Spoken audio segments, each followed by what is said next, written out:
Semaine du rein, les femmes ont plus de risques de maladies rénales. La semaine nationale du rein se déroule du 3 au 10 mars.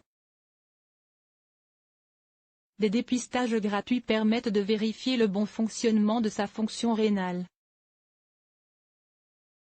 Les femmes sont particulièrement concernées.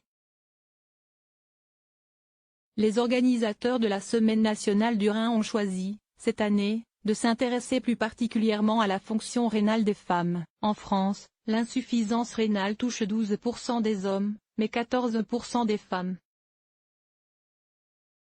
Il faut dire que la population féminine a des facteurs de risque spécifiques. Les femmes ont plus souvent des infections urinaires. Celles-ci sont bénignes la plupart du temps, mais 1 à 2% peuvent déboucher sur une insuffisance rénale chronique.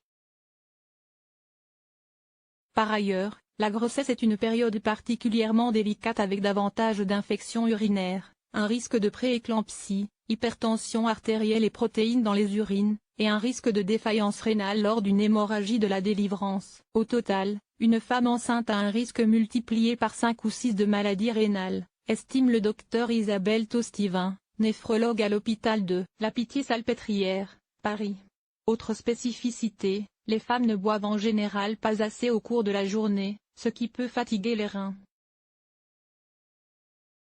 Il en est de même des régimes amaigrissants hyperprotéinés. Les maladies du rein évoluent sans symptômes pendant plusieurs années.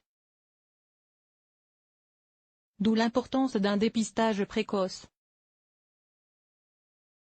La Semaine du rein offre la possibilité de se tester, anonymement et gratuitement, sur une bandelette urinaire. En cas d'anomalie, le médecin traitant prendra le relais.